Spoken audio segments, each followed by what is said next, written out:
Thanks very much. I wanted to thank Dana for inviting us down here, and we're very glad to be here at the National Building Museum. Special thanks to Patrick as well, and you know, working on this project for New York City is a great complement to the work that Joel just presented, and it also has regional ramifications, and I wanted to introduce Karen Kuby and Matt Turney, who are the plan managers for a regional housing plan that they're going to tell you about first, and then I'll present the New York City Urban Interim Housing Pilot Program.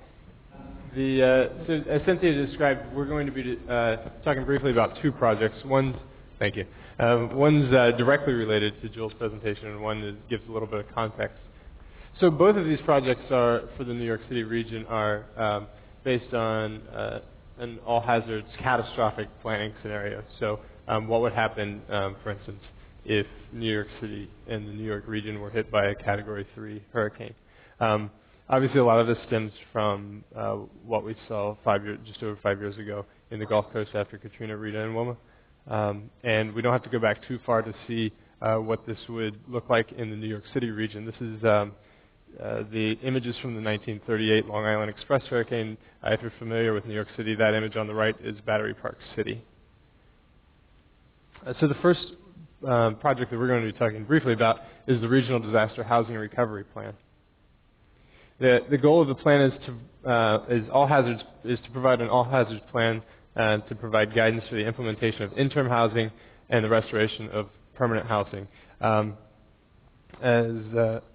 As we were talking about earlier, interim housing is sort of the interim period post the immediate shelter and prior to the restoration of permanent housing. It's usually a period of up to 18 months.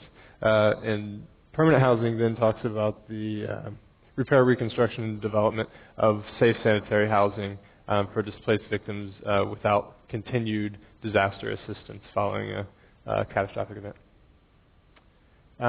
So if I can step back, the project is part of the Regional Catastrophic Preparedness Grant Program, which is the Department of Homeland Security and FEMA grant program. It was given to 11 target sites around the country. This is the one that we're working on. It spans 4 states, Connecticut, New York State, New Jersey, and 1 county in Pennsylvania, Pike County, Pennsylvania. That's 30 counties over the 4-state area. That's 3 FEMA regions, 2 HUD regions. So the jurisdictional overlaps are sort of endless in this project. All told, it represents planning for 22 million people, which is 1 out of every 12 Americans. Is that 1 out of every 14 Americans live in this area. So the project is led by the New York City Office of Emergency Management, as well as the New York State Office of Emergency Management, New Jersey, and Connecticut, with a steering committee made up of 13 different agencies that have identified what plans the grant should be used for. The disaster housing plan is one of those 8 projects that we're currently working on. So again, back to the goal of the housing plan. It's to provide guidance for the implementation of interim housing and the restoration of permanent housing. As Joel mentioned, interim housing alone is not a single solution, but a variety of solutions, both in the direct housing provided directly to the residents brought in that he was mentioning, and also finding existing vacancies and the rapid repair of existing and moderately damaged units. So that's a big issue itself. And then the restoration of permanent housing is, it gets even larger and brings in even more players and more partners into this.